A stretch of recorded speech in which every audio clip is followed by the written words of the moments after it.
মই ধন্যবাদ জ্ঞাপন কৰিছোঁ কাৰণ মিডিয়া বন্ধুসকলক মই আগতেও কৈছিলোঁ যে আপোনালোকে য'ত যেনেকুৱা কি আছে এইটো মিডিয়াৰ দ্বাৰা আপোনালোকে প্লাছ কৰিব লাগে সেই অনুপাতে কৰিছে কিন্তু যিখন চুৰেন্দ্ৰপুৰ LP স্কুল হয় এইটো মোৰ গাঁৱতে হয় আৰু এইটো আগৰ চৰকাৰৰ দিনৰে পৰাই ঘূৰ্ণী বতাহৰ ফলত এইটো উৰি গৈছিলে আৰু আগৰ পৰা আমি দৃষ্টিগোচৰ কৰি আহিছিলোঁ কৰিব পৰা নাই কিন্তু যেতিয়া আমাৰ BTR চৰকাৰ আহিল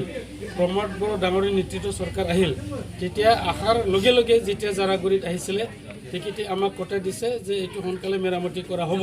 আৰু ময়ো বিধায়ক হোৱাৰ পিছত ইনিচিয়েটিভ লৈছোঁ গতিকে মানুহবিলাকে ভাবিব নালাগে ৰাইজে ভাবিব নালাগে এইটো একো নহ'ব বুলি কিন্তু আগতেই ধৰা হৈছে এতিয়া চব মানে প্ৰচেছটো চলি আছে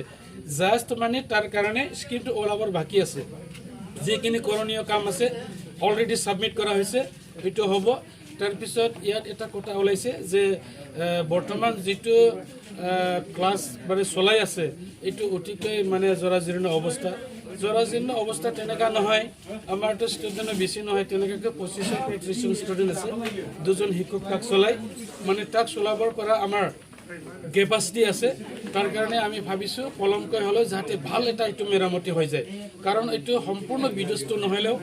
প্ৰায় 60% মান ডেমেজ হৈ গৈছে ওপৰতো টিনপাত নায়েই চালবিলাক নায়েই কিন্তু তলতো ফ্ল'ৰবিলাক নষ্ট হ'বলৈ যাব ধৰিছে তাৰ কাৰণে চিফ মহোদয়ে কৈছে ভালকৈ এইটো কৰিব লাগিব কাৰণ অলমষ্ট 75% এইটো ডেমেজ হৈছে গতিকে মই ভাবোঁ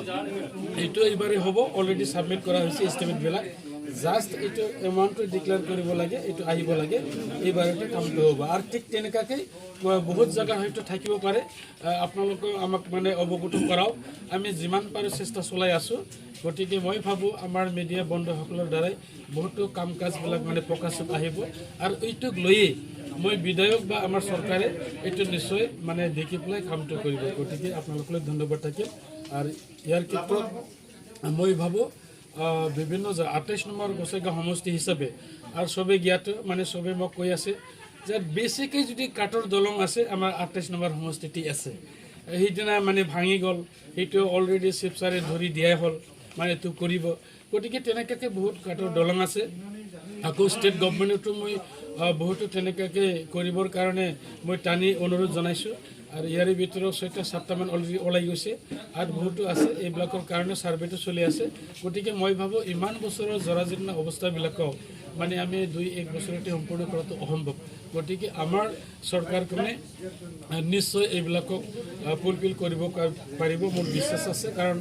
সন্মানীয় BTR চিফ মহোদয় সন্মানীয় আমাৰ অসমৰ CM মহোদয় তেখেতে মোক আশ্বাস দিছে যে আমাৰ 28 নম্বৰ সমষ্টিত যিবিলাক কৰণীয় আছে একেলগে এইটো কাম কৰিব আৰু সিহঁতে পাৰ্য মানে আমাক সহায় কৰিব গতিকে